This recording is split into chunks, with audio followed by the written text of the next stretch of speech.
नमस्कार, मेरा नाम है भास्कर जुयाल।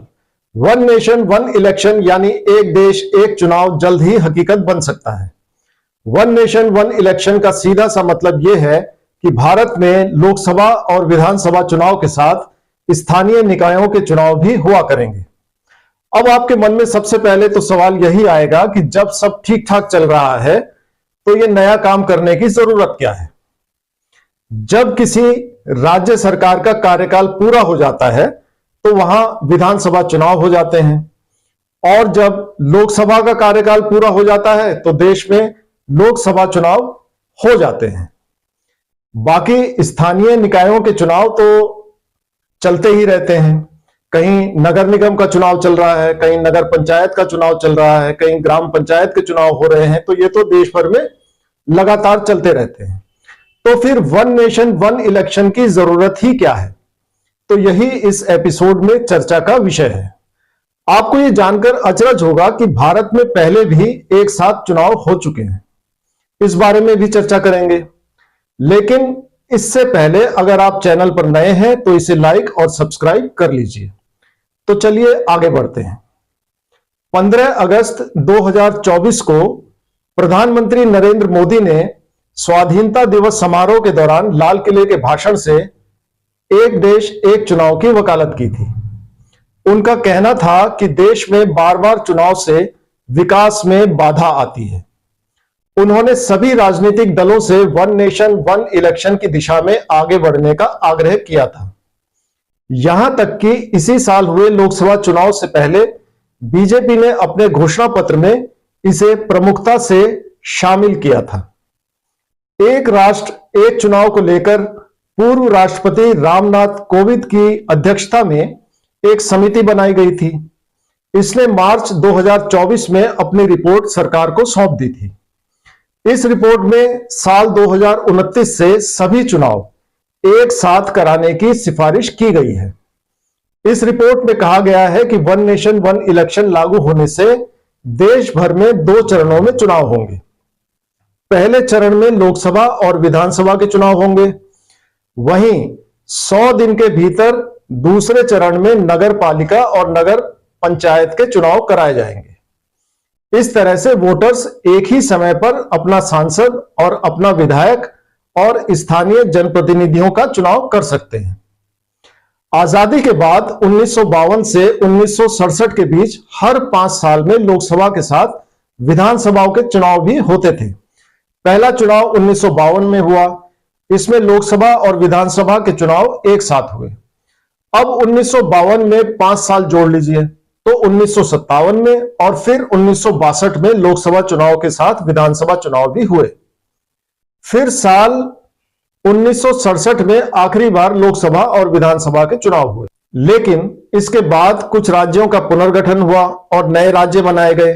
कभी सरकार गिर गई, कभी बर्खास्त कर दी गई, कभी राष्ट्रपति शासन लग गया, यानी किसी भी वजह से सरकारें अपना कार्यकाल पूरा नहीं कर पाई और लोकसभा और विधानसभा के चुनाव अलग अलग होने लगे। लोगों ने भी मान लिया कि ऐसा ही होता है।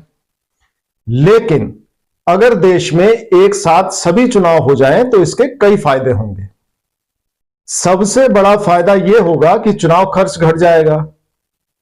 आर्थिक विशेषज्ञों का आकलन है कि इससे देश की जीडीपी में लगभग 1.5% तक की बढ़ोतरी हो सकती है। वहीं इसके लागू होने पर चाहे केंद्र सरकार हो या राज्य सरकारें हो, वो 5 साल में कम से कम 4.5 साल तक विकास कर पाएंगी।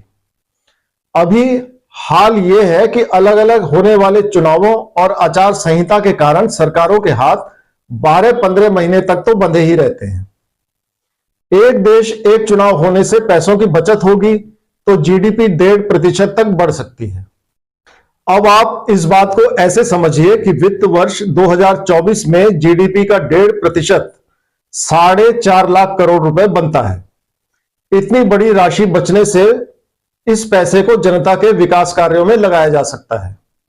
अनुमान यह भी है कि वन नेशन वन इलेक्शन होने से मुद्रास्फीति में करीब करीब 1% की कमी आएगी, यानी कि महंगाई से भी जनता को कुछ न कुछ निजात मिलेगी। केंद्रीय एजेंसियों और चुनाव आयोग की कई रिपोर्ट्स में बताया गया है कि चुनाव के दौरान काले धन का भरपूर उपयोग होता है। एक बार में चुनाव हो जाने से इसमें भी कमी आएगी। दूसरी बड़ी बात यह है कि चुनाव को संपन्न कराने के लिए शिक्षकों और सरकारी कर्मचारियों की ड्यूटी लगाई जाती है। इससे उनका भी तो काम प्रभावित होता है। वन नेशन वन इलेक्शन होने से बार बार कर्मचारियों और शिक्षकों का काम प्रभावित नहीं होगा। लेकिन विपक्षी दल एक राष्ट्र एक चुनाव का विरोध कर रहे हैं। विपक्ष का कहना है कि विधानसभा और लोकसभा का चुनाव एक साथ होने से वोटिंग पैटर्न प्रभावित होगा। इसके अलावा यह रीजनल पार्टियों के अस्तित्व के लिए भी एक बड़ा खतरा साबित होगा। दरअसल लोकसभा और विधानसभा के चुनाव अलग अलग मुद्दों पर लड़े जाते हैं।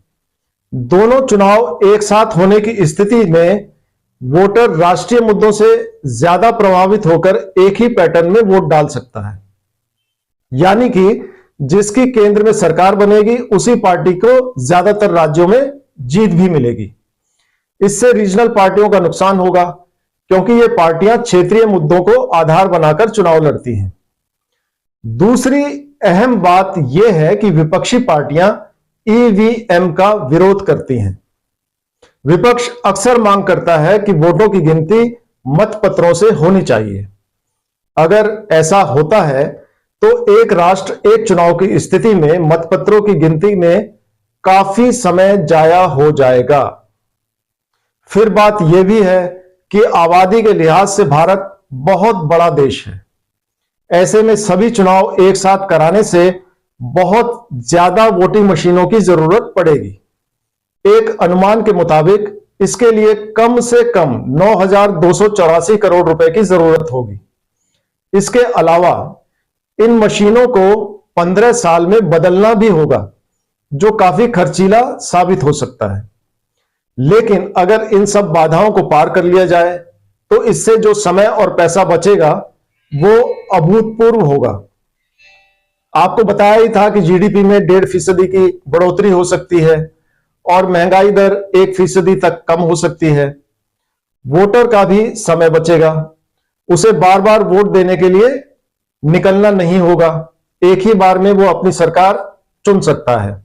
सरकारों में स्थिरता आएगी और विकास कार्य ठीक से हो पाएंगे। और यह भी हो सकता है कि कश्मीर से लेकर कन्याकुमारी तक राष्ट्रीय मुद्दों पर ही चुनाव लड़ा जाए। ऐसे में यह तय है कि क्षेत्रीय पार्टियों के अस्तित्व पर संकट के बादल मंडराएंगे। तो क्या यह मान लिया जाए कि वन नेशन वन इलेक्शन लागू होने के बाद देश अमेरिका की तरह 2 पार्टी सिस्टम की ओर बढ़ सकता है? जय हिंद, जय भारत।